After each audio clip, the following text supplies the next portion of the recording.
Hello friends, welcome to my YouTube channel let's learn agriculture science. Friends, जो भी students हमारे इस channel पे नए आए हुए हैं वो पहले तो मेरे चैनल को सब्सक्राइब कर लें, जिससे कि जो भी मेरी वीडियोस आ रही हैं प्लांट पैथोलॉजी और एंटोमोलॉजी की, उनका नोटिफिकेशन सबसे पहले पहुंचे आप तक। यहाँ पे हम बात करेंगे जो भी एग्रीकल्चर के सब्जेक्ट्स रहते हैं, जैसे plant pathology, entomology, specialist plant pathology के जो भी कोर्सेज हैं, चाहे वो फंडामेंटल ऑफ प्लांट पैथोलॉजी हो या फिर इंटोमोलॉजी का हो, इंट्रोडक्टरी या फिर क्रॉप टेस्ट का, टोटल वीडियोस यहाँ पे कवरेज आपको मिलेगा। साथ ही साथ आपको बता दें, यूपीपीएससी या स्टेट पीसीएस जो एग्रीकल्चर से एग्ज़ाम रहते हैं, पीपीओ मेंस, जो भी एग्ज़ाम डिस्क्रिप्टिव वे में लिए जाते हैं, टोटली अगर आप मेरी वीडियोस को डिस्क्रिप्शन में देखते हैं, डिस्क्रिप्टिव वे में देखते हैं, तो जो भी क्वेश्चंस आते हैं, उम्मीद करता हूँ कि हमारी वीडियो से ज़रूर आपको फ़ायदा होगा। साथ ही साथ जो स्टेट पीसीएस का जो एग्ज़ाम का पीपीओ का मेंस का जो पेपर है, वो मेरी प्लेलिस्ट में ऐड है।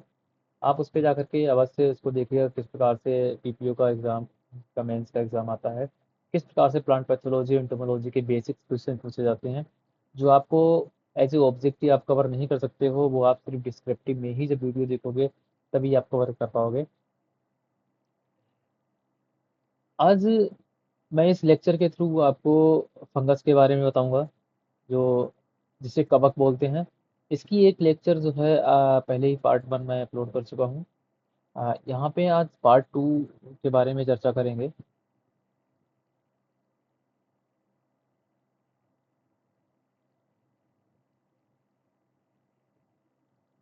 से फंगस जो होता है, पहले सेप्रोफाइट, ओब्लिगेट पैरासाइट और ओब्लिगेट सेप्रोफाइट्स के बारे में चर्चा कर चुके हैं। कुछ फंगस के बारे में और भी चर्चा की हुई है।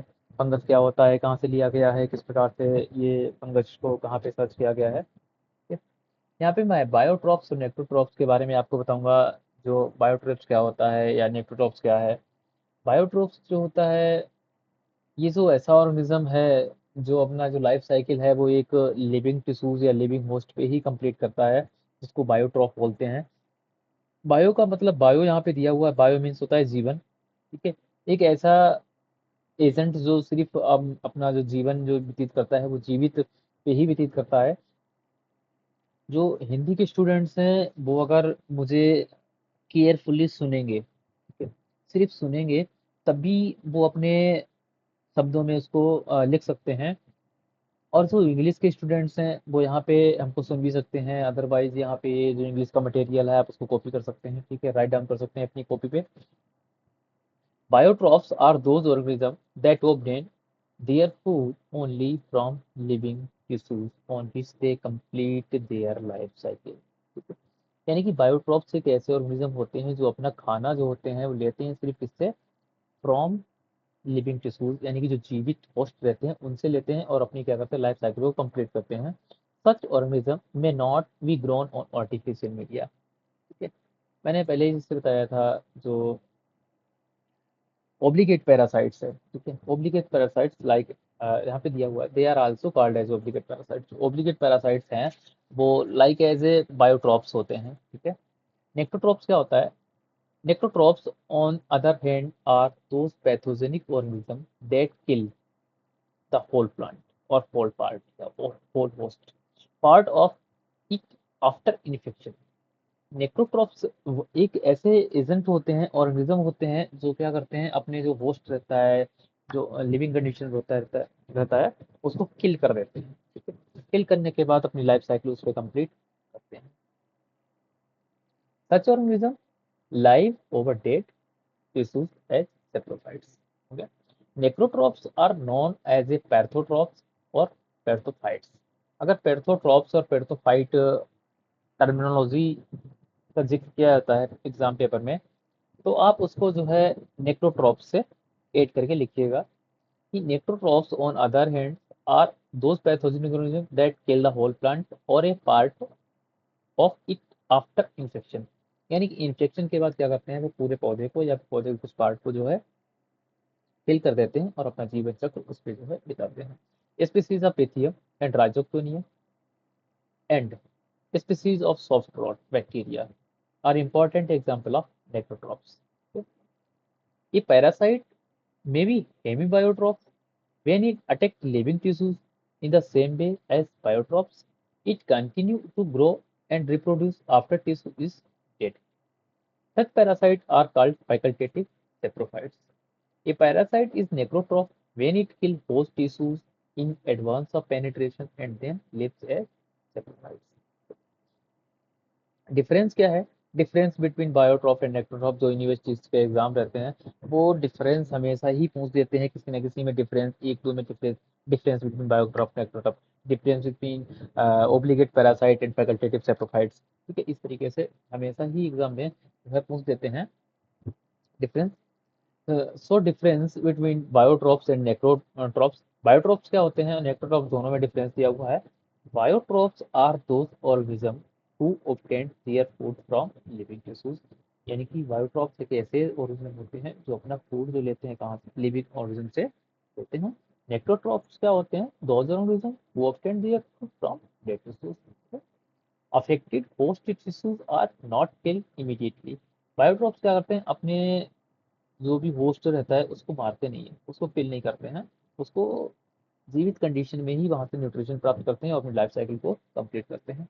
अदर देन जो नेक्रोट्रॉप्स होते हैं, ये क्या करते हैं, जो अफेक्टेड होस्ट टिश्यू होते हैं उनको किल कर देते हैं, kill immediately. Toxin and cytolytic enzymes are rarely produced. जो टॉक्सिन्स होते हैं या साइटोलाइटिक एंजाइम्स होते हैं वो रेयरली प्रोड्यूस होते हैं। ठीक है, बट नेक्रोट्रॉप्स होते हैं वो टॉक्सिन और साइटोलाइटिक एंजाइम्स होते हैं पेनल्टी प्रोड्यूस, यानी कि हमेशा ही जो है प्रोड्यूस करते हैं। Haustoria are usually produce, haustoria are not produce. Haustoria क्या होता है या एप्रिसोरिया क्या है? ठीक है, मैंने पिछली वीडियोस में आपको बताया हुआ है, और भी एक तो वीडियो आई है उनमें भी मैंने हॉस्टोरिया और एप्रिसोरिया का जो है ब्रीफ फिगर वहाँ पे एक्सप्लेन किया हुआ है। आप जाकर के प्ले लिस्ट चेक कर लीजिएगा और वहाँ से जो है आप सीख लीजिएगा। इस तरह की टर्मिनोलॉजी हमेशा ही दो दो नंबर में एज ए डिफिनीशन मार्किंग पूछी जाती है, पोस्टोरिया, एप्रिसोरिया। ठीक है, इस तरीके से या लीफ स्पॉट या ब्लाइट या डाईबैक, ऐसे कुछ टर्मिनोलॉजी आती हैं, मैं पहले ही डिस्कस कर चुका हूँ, आप प्ले लिस्ट में जा करके चेक कर लीजिएगा। Pathogenic penetration through direct and और नेचुरल ओपनिंग। ठीक है, pathogenic penetration mostly through bounds और नेचुरल ओपनिंग। ठीक है, ये डायरेक्ट पेनिट्रेट करते हैं और ये बाउंड के द्वारा पेनिट्रेट करते हैं। बाउंड मीन्स जैसे कि हम लोग चलते हैं, हाथ में हंसिया है अगर आती है, या फिर कोई ऐसे हाथ से लीफ पकड़ी और तोड़ दी, या कोई फ्लावर पकड़ा और तोड़ दिया, तो क्या होता है वहां पे घाव बन जाता है ना। अगर जैसे आपकी स्किन है, स्किन को ऐसे किसी से काट दें, ठीक है, या फिर उसको पकड़ के अगर इसको नोच दें, ठीक है, या फिर कुछ इसमें लग जाए तो फिर इन्फेक्शन हो जाता है। इसी प्रकार से बाउंड्स प्लांट्स में भी बनते हैं। पैथोजन में not survive out of host. Pathogen जो सर्वाइव नहीं कर पाएगा अगर उसे होस्ट से बाहर कर दिया जाए। लेकिन पैथोजन जो होता है इसमें नेक्रोट्रॉप्स में होता है सर्वाइव आउट ऑफ होस्ट, आराम से जीवित रह जाएगा किसी भी कंडीशन में। ठीक है, nutritional requirements of fungi. Fungi जो होती है उसको न्यूट्रिशनल रिक्वायरमेंट क्या क्या रहती है, क्या क्या उसको न्यूट्रिशन की आवश्यकता होती है। The unique nutritional requirement of certain fungi are utilized in various biological assays. The basic nutrition need of fungi may be summarized as under. Smaller sized food molecules in the form of solution are easily absorbed by most of the fungi. Larger sized food molecules are first broken into smaller molecules by some intracellular enzymes secreted by the fungi and then absorbed. अगर छोटे size का food molecules है तो क्या करता है, direct fungi इसको observe कर लेता है। अगर लार्जर साइज का है, बड़े साइज का मॉलिक्यूल्स है, तो उसको पहले ब्रेक करेगा स्मॉलर मॉलिक्यूल्स में, कुछ इसके द्वारा जो एंजाइम सीक्रेट किए जाते हैं उनके द्वारा, उसके बाद फंगाई क्या करेगी, उनको एब्जॉर्ब करेगी। दूसरा क्या है, probably all the fungi require carbon, oxygen, hydrogen, potash, phosphorus, sulphur, boron, manganese, copper, zinc, iron, molybdenum and calcium in the form of essential elements to fulfil their nutrition requirement. इसको इतने जो है nutrition जो रहते हैं, nutrition value रहते हैं जो रखते हैं, जैसे oxygen, hydrogen, copper, zinc, iron वगैरह, इनकी जो है रिक्वायरमेंट रहती है और वो अपने वे में उनको रिसीव करते हैं। Glucose, nitrogenous and ammonium compound and nitrates are considered as waste food material for most of the fungi. Glucose है, नाइट्रोजन है या अमोनियस कंपाउंड है या नाइट्रेट्स जो भी है, उनको फंगाई जो है फूड मटेरियल के तौर पे ज़्यादातर यूज करती है। A large number of fungi usually grow well in medium containing ammonium salt as source of nitrogen.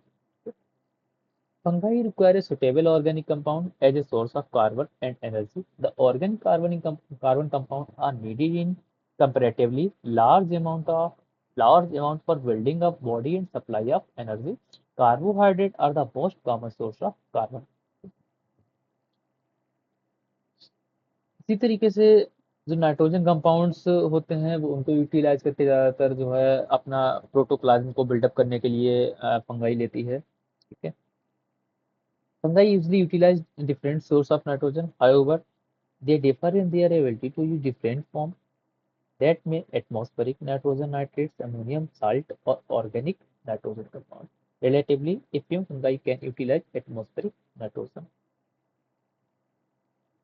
Fungi are known to utilize ions of iron, copper, manganese, molybdenum as trace elements for their pathogenic behavior. They need potassium as it play important role in carbohydrate metabolism. Phosphorus is essential for growth and development of fungi. Essential है phosphorus fungi के growth, वृद्धि और विकास के लिए।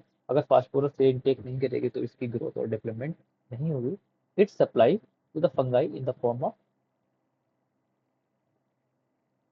Potassium phosphate और potassium nitrate. Phosphorus को किस रूप में फंगाई लेती है? पोटेशियम फॉस्फेट के रूप में लेगी या पोटेशियम नाइट्रेट के रूप में लेगी। जिसमें सल्फर और मैग्नीशियम है, इसको स्मॉल क्वांटिटी में इसकी जरूरत रहती है, are required in small quantities. Also calcium is considered to be non essential in fungal nutrition. अगर कैल्शियम इसको नहीं है तब भी ये ग्रोथ वृद्धि करेगी, क्योंकि इसके एसेंशियल जो है वो पोटेशियम है, स्मॉल रिक्वायरमेंट सल्फर मैग्नीशियम है। अगर कैल्शियम नहीं है तब भी ये ग्रोथ अच्छी तरीके से करेगी। ठीक है?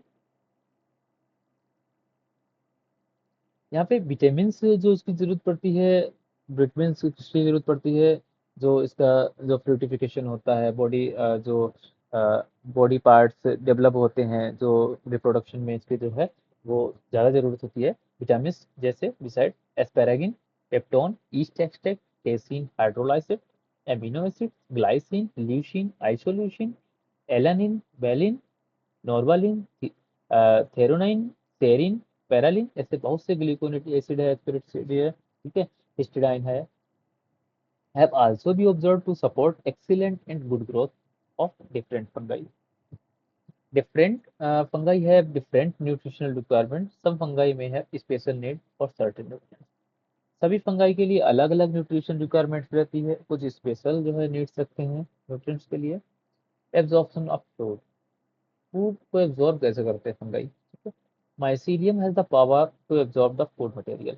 माइसीलियम हुआ या हाइफा है, कह सकते हैं थैलस कह सकते हैं, ठीक है, वो एब्जॉर्ब करता है फूड मटेरियल को। However sometimes they take assign to special portion of the machinery. Parasitic and saprophytic fungi observe the nutrients and describe below. जो पैरासिटिक है, सेप्रोफाइटिक फंगाई है, वो किस प्रकार से लेते हैं? बाय द हाइफी, यानी कि इन द सब Mucor species and rhizoids hyphae in Rhizopus stolonifer के द्वारा। ठीक है। come in contact of the substratum and secrete enzyme that convert insoluble complex food material to soluble one। ठीक है। जो इनसॉल्युबल कॉम्प्लेक्स मटेरियल रहता है, जो जटिल मटेरियल रहता है, ठीक है, हाइफी ये जो इसकी म्यूकर की या फिर राइजोपस की क्या करती है, उसके कांटेक्ट में आती है और उसको जो है एक एंजाइम सीक्रेट करती है और उसको क्या इसमें कन्वर्ट करती है, सोलबल कंटेंट में इसको परिवर्तित कर देती है। The mycelia of the parasite are rarely ectoparasite and frequently grow inside the cell of the host as a intracellular or between the cell intercellular। ठीक है। जो पैरासाइट्स है या माइसीलिया जो ग्रो कर रहा है फंगाई का, वो रियरली क्या करता है, इक्तो पैरासाइट के रूप में कार्य करता है। यानी इक्तो बीज का मतलब है मीन्स बाहर, बाह्यजीव, बाह्य परजीवी। ठीक है। Frequently grow inside of the cells, अगर इनसाइड सेल के इनसाइड जो होस्ट सेल है, होस्ट प्लांट है, उसके सेल के अंदर अगर ग्रोथ कर रहा है तो उसको इंट्रासेलुलर बोलते हैं, और अगर बिटवीन द सेल कर रहा है तो उसको इंटरसेलुलर बोलते हैं। दोनों टर्मिनोलॉजी मैंने पहले ही आपको पहले जो वीडियोज आ चुकी हैं उनपे कवर करा चुका हूँ। हमेशा ही ये इंट्रासेलुलर और इंटरसेलुलर जो है अस्टोरिया से संबंधित रखती हैं, आप इसको जो है अवश्य देख लीजिएगा, ये हमेशा ही टर्मिनोलॉजी पूछी जाती है, what is the intracellular and intercellular. तो जब भी आप जीनस का करेक्टर लिखते हैं तो आपको इस प्रकार की टर्मिनोलॉजी की आवश्यकता होती है, जिससे कि आप उसके करेक्टर को स्पेसिफाई कर सकें। या फिर आप crop disease and there management का कोई भी आप राइस का, चाहे वो व्हीट का या फिर जो भी पल्सेस या फिर जो ऑयल सीड का जो भी आप डिजीज पढ़ते हैं, उसमें जो कॉजल एजेंट रहता है, आप कॉजल एजेंट के बारे में जब लिखते हैं तो उसको आपको पता होना चाहिए किस कलर का है, माइसीलियम कैसा बन रहा है, कोनिडिया कैसा बन रहा है, कोनिडियो फोर कैसा बन रहा है, और जो माइसीलिया ग्रोथ कर रहा है जो या फिर पेनिट्रेट कर रहा है तो वो इंटरसेलुलर है या फिर इंट्रासेलुलर है। ठीक है, इस तरीके से मैंने पहले ही वीडियो में बताया हुआ है, आप उसको जो है सीन कर लीजिएगा। The intercellular hyphae obtain nutrition through cell wall or membranes of the host cell. They do it by secret enzyme upon the plasma membrane of the host cell. The intercellular hyphae of some obligate parasite give out slender lateral outgrowth of the form globus, lobed or branched absorptive organ called postoria. अब यहाँ पे देखो, हर बार जब भी आप किसी genus का जिक्र करेंगे और इसको माइसीलिया जो ग्रो कर रहा है तो किस प्रकार से कर रहा है, इंट्रासेलुलर या इंटरसेलुलर, तो वहाँ पे अगर इंटरसेलुलर कर रहा है तो आपको वहाँ पे हॉस्टोरिया और एप्लीशोरिया दिखाना ही पड़ेगा या लिखना ही पड़ेगा। ठीक है, अगर आप इंटरसेलुलर जीनस है, इंटरसेलुलर माइसीलिया ग्रोथ कर रहा है किसी जीनस का और वहाँ पे आप हॉस्टोरिया का जिक्र नहीं करते हैं तो फिर आपको टप्पा कटने के बहुत ज़्यादा ही चांस है। तो आपको ये पता होना चाहिए कि कौन सा जीनस जो है इंटरसेलुलर ग्रोथ कर रहा है या फिर इंटरसेलुलर ग्रोथ कर रहा है। जो इंट्रासेलुलर हाइफी होती है usually come in direct contact with the host protoplasm and obtain food by direct fusion. Most other fungi are unable to synthesize sugar in presence of carbon dioxide and water. However, they can synthesize complex carbohydrate and protein and eventually can synthesize protoplasm from soluble sugars they obtain from the host. अब बात करते हैं reproduction fungi की। जो fungi की जनन क्रिया होती है वो कुछ किस प्रकार से होती है, हम मेथड्स के बारे में जानिए। ठीक है, बहुत ही इंपॉर्टेंट है, हमेशा ही जो क्वेश्चनेटिव एग्जाम में या फिर यूनिवर्सिटी के एग्जाम में पूछा जाता है वो मैक्सिमम मार्क में ही पूछा जाता है। इसलिए रिप्रोडक्शन में एसेक्सुअल और सेक्सुअल रिप्रोडक्शन बहुत ही लार्ज में है, बहुत ही बड़ा है। फंगाई का रिप्रोडक्शन आपको बहुत ही केयरफुली इसको लेसन करना है, केयरफुली राइट करना है। ठीक है, अगर आपको समझ में नहीं आ रहा है तो आप कमेंट छोड़ सकते हैं या फिर जो है हमको व्हाट्सएप पे कांटेक्ट कर सकते हैं। मैंने अपना नंबर डिस्क्रिप्शन में ऐड किया हुआ है, वहाँ पे जाकर आप चेक करेंगे तो वहाँ मेरा नंबर आपको मिल जाएगा, आप व्हाट्सएप पे मुझे कॉन्टैक्ट कर सकते हैं। Reproduction is the process of the formation of a progeny by other sexual और asexual means. In fungi, two types of reproduction are known to occur as asexual reproduction and sexual reproduction. In asexual reproduction, there is a no involvement of two different sex organs as seen in sexual reproduction. Asexual reproduction क्या होता है, जैसे हमेशा mail को हम plus से और female को माइनस से डिनोट करते हैं। ठीक है, इस प्रकार से जब मेल और फीमेल मैटिंग करते हैं तो एक प्रोजनी बनती है। ठीक है, F1। ठीक है, F1 जनरेशन से बोलते हैं अपने जीपीपी में, जेनेटिक प्लांट प्रोडक्ट के अनुसार जो प्रोजनी बनती है वो F1 बनती है। ठीक है, अब कंडीशन क्या है, इसमें मेल और फीमेल यहाँ पे मैटिंग की है। ठीक है, ये तो हो गया sexual reproduction. Without male and female mating के ही अगर कोई F1 प्रोजनी बना रहा है तो उसको कहते हैं एसेक्सुअल रिप्रोडक्शन। ठीक है, जो सेक्सुअल रिप्रोडक्शन होता है उसमें कुछ स्टेजेस रहती हैं ऐसे character stages found in sexual reproduction as plasmogamy, karyogamy and meiosis are lacking. इसमें जो एसेक्सुअल रिप्रोडक्शन में होता है वो प्लाज्मोगेमी, कैरियोगेमी एंड मेयोसिस क्या होती हैं, लैक होती हैं, यानी कि नहीं पाई जाती हैं। Asexual method of reproduction is characterized by the production of identical individual without the union of sex organ. ठीक है, सेक्सुअल रिप्रोडक्शन क्या होता है, दैट इज बताया कि मेल और फीमेल जब टू डिफरेंट टाइप के सेक्स ऑर्गन मैटिंग करते हैं, रिजल्टिंग क्या होता है, जो जनरेशन निकलती है, यानी कि टू टाइप जो टू डिफरेंट टाइप के सेक्स ऑर्गन है वो आपस में अगर कांटेक्ट में आते हैं तो उसको क्या कहते हैं, सेक्सुअल रिप्रोडक्शन कहते हैं। और इसमें जो करेक्टर स्टेज होती है प्लाज्मोगेमी, कैरियोगेमी एंड मियोसिस पाई जाती है। कैसे पाई जाती है, स्टेप बाय स्टेप, पहले प्लाज्मोगेमी होगा, फिर कैरियोगेमी होगा, इसके बाद मियोसिस होगा। पहले प्लाज्मा की मैटिंग होगी, प्लाज्मा की मैटिंग होने के बाद उनमें जो न्यूक्लियस है यानी कि कैरियोगेमी होगा, इसके बाद कैरियोगेमी के बाद म्यूसिस प्रारंभ हो जाएगा। occur one after the other at proper time in life cycle. Sexual method of reproduction is characterized by the union of nuclei, sex cell, gametes, sex organ, resulting in the production of sexual spores like oospore और zygospore। अगर आपसे पूछा जाए कि जो sexual spores होते हैं वो कौन कौन से स्पोर्स होते हैं, तो आप दो नाम लेंगे, oospores और zygospores। zygospores हमेशा ज़्यादातर जो है म्यूकर और राइजोपस में बनते हैं। oospores जनरली सभी फंगाई में प्रोड्यूस होते हैं।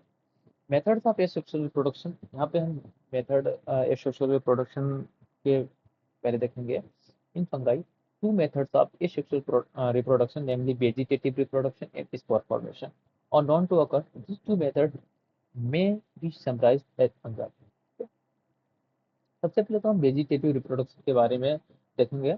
Vegetative reproduction means formation of progeny from vegetative hyphae. It result from hyphal division, fragmentation, modification और अदरवाइज। किसी भी प्रकार से कोई एक हाइफा है, किसी प्रकार से फ्रेगमेंट होके या फिर डिवाइड होके जो है एक नई प्रोजनी बनाएगा, ठीक है, तो इसको क्या कहते हैं, वेजिटेटिव रिप्रोडक्शन कहते हैं। This method of reproduction take place by following methods.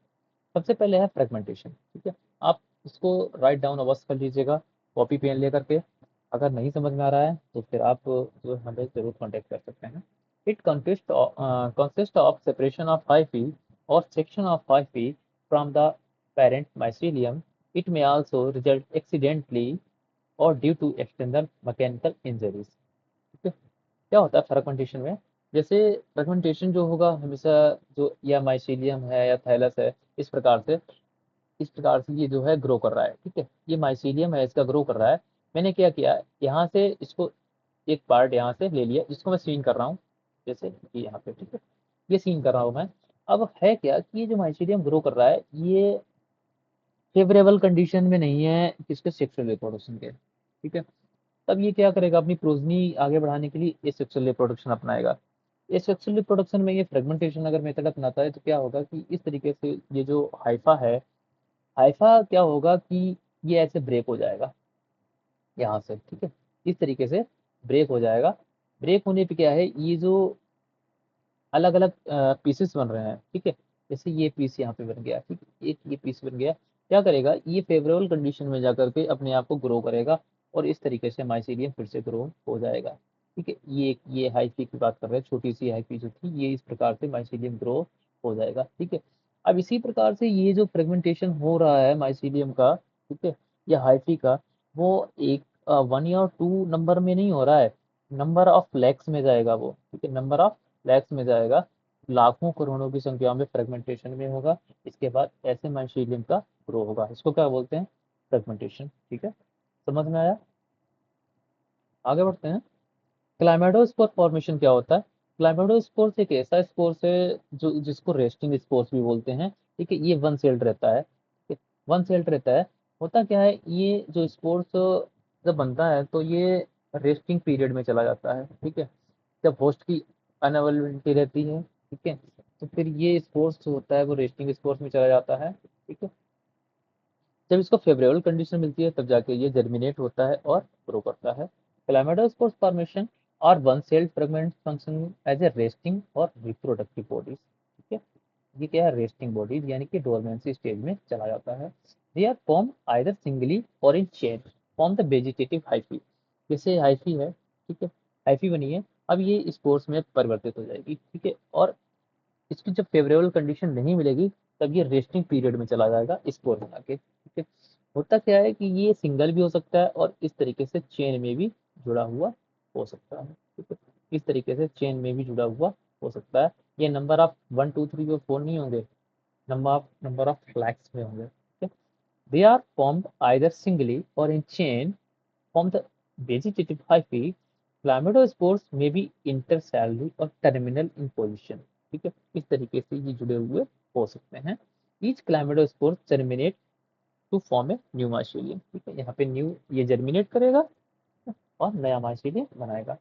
Odia formation क्या है, इन सम filamentous fungi mature hyphae usually closely spaced may undergoes division by cross wall, forming equal short segments. Such segments may be rounded or oval and finally break apart from parent hyphae become reproductive resting spores called odia. They germinate and form new mycelium under favorable conditions they require. तो अब यहाँ पे इससे बात करते हैं कि ये हाइफी है, ठीक है, ये हाइफी है, ये हाइफी है, प्रेफेंटेशन हो रहा है, ठीक है। ये हाइफी है, इसके ऊपर क्या बन रहे हैं, ये ओवल या सर्कुलर जो है ओडिया बन रहा है और क्या होगा, ये बात को अलग अलग हो जाएंगे और ये जर्मिनेट करेंगे, ठीक है। ये देखिए यहाँ पे सी पे ये क्या बन रहा है, ये बन रहा है रेस्टिंग स्पोर्स, ये हाइफी है, ठीक है। ये ये क्लाइमेडोस्पोर फॉर्मेशन हो रहा है, ठीक है, क्लाइमेडोस्पोर फॉर्मेशन हो रहा है, इंटरसेल्युलर क्लाइमेडोस्पोर्स बन रहा है, ये टर्मिनल पे बन रहा है, यानी कि ये देखिए चेन फॉर्म में भी है, ठीक है। और ये हाइफी है, ये हाइफी है, ये हाइफी है, ठीक है। तीन कंडीशन ये हो गई। ये क्या है, ये रेस्टिंग स्पोर है, जब इनको फेवरेबल कंडीशन मिलेगी तो ये जर्मिनेट करेंगे और एक नया माइसीलियम बनाएंगे, ठीक है। डी डी क्या है, ये spore dividing into two cells, कोई स्पोर्स है, ठीक है, वो सिंगल प्रकार का मटेरियल लिया हुआ है, न्यूक्लियस मटेरियल, ठीक है। धीरे धीरे क्या होगा, ये एक कंस्ट्रक्शन बाल के द्वारा दोनों ही अलग हो जाएंगे और दो स्पोर्स बन जाएंगे, ठीक है। स्पोर फॉर्मेशन बाय बर्डिंग, ठीक है। बर्ड क्या होता है, एक कलिका निकलना, जैसे कोई एक स्पोर है, ठीक है। स्पोर में इस तरीके से पहले बब बनेगा, ठीक है, बब बनेगा, ये इस तरीके से वन भी हो सकता है, ये टू भी बन सकता है, इस तरीके से मैच्योर होता रहेगा और वो अलग होता रहेगा, ठीक है। इस तरीके से मैच्योर होता रहेगा, वो अलग होता रहेगा और एक साइड में नहीं बन सकता है, ये किसी भी साइड में कितने भी बन सकते हैं, इस तरीके से कितने भी बन सकते हैं। ये क्या है, फॉर्मेशन बाय बडिंग, ठीक है। ये बड मीन्स कलिका निकलना, ठीक है, और ये यहाँ से ब्रेक हो जाएगा और नीचे से ये बब निकलता रहेगा और ऊपर से ये ब्रेक होता रहेगा मैच्योर होने के बाद। रीजन क्या होता है, इन सब fungi vegetative cells elongate and divided transversely into two daughter cells. Each cells may be germinate and form new cell as observed in yeast. 5.6 जैसे यहाँ पे स्पोर फॉर्मेशन इसका जो डिवाइडिंग इनटू टू सेल्स है हो रहा है, ठीक है। बडिंग मैंने आपको बता दिया है। In certain fungi like east, cell keeps out a small outgrowth usually at the end of cell. It gradually enlarges and finally the bud cuts at its base from the parent cell. Such cell may be germinate and grow in a new individual. Rhizomorph क्या होते हैं? Rhizomorph is a modification of mycelium which serve as a means of perennation and vegetative propagation under unfavorable conditions. It remains dormant.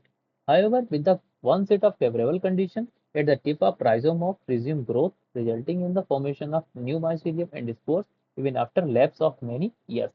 राइजोमोफ क्या होते हैं, ये भी एक तरीके से रेस्टिंग स्पोर्स होते हैं और ये क्या करते हैं, ये लैप्स हो जाते हैं बहुत सालों के लिए, जब इनको फेवरेबल कंडीशन आती है तब ये ग्रो करके माइसीलियम बनाते हैं।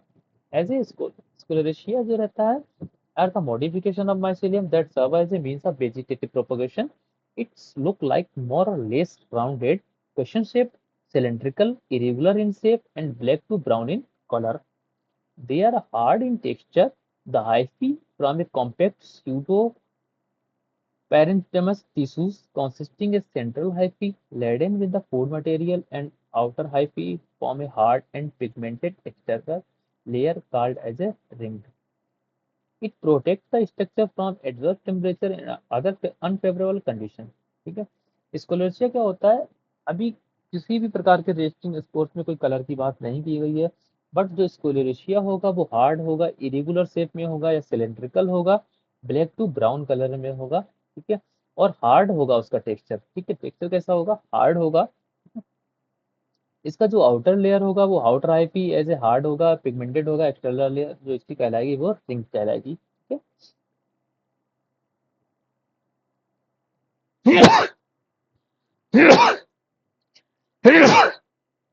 Sorry,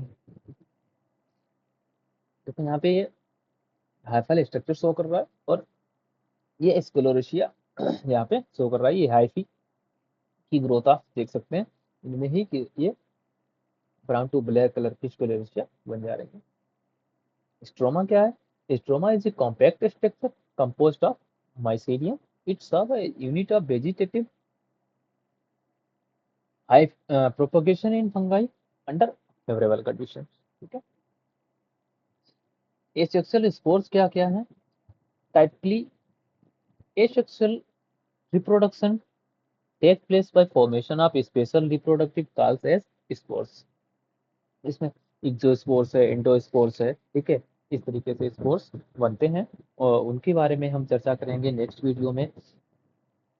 spore function as a reproductive unit as see do in higher plants. Spores differ significantly from seed found in higher plants. ठीक है। ये जो हायर प्लांट्स के सीड होते हैं वो उससे ये डिफर होते हैं, लेकिन इनको भी एक तरीके से सीड्स बोल सकते हैं कि ये सीड्स हैं, स्पोर हैं। ठीक है। वो सीड्स के तौर पे काम करते हैं। वो सर्कुलर भी हो सकते हैं, किडनी शेप भी हो सकते हैं। ठीक है। फ्लैजिलेट भी हो सकते हैं और नॉन फ्लैजिलेट भी हो सकते हैं। एसेक्सुअल स्पोर्स जो है इनके बारे में हम नेक्स्ट वीडियो में चर्चा करेंगे। अगर आपको ये मेरी वीडियो पसंद आई हो तो मेरे चैनल को सब्सक्राइब अवश्य कर लीजिएगा। साथ ही साथ बेल आइकन को अवश्य प्रेस कर लीजिएगा, जिससे कि आने वाली वीडियो आपको समय से मिलती रहे। Thank you. Have a nice day. मिलते हैं अगली वीडियो में, तब तक के लिए बाय बाय।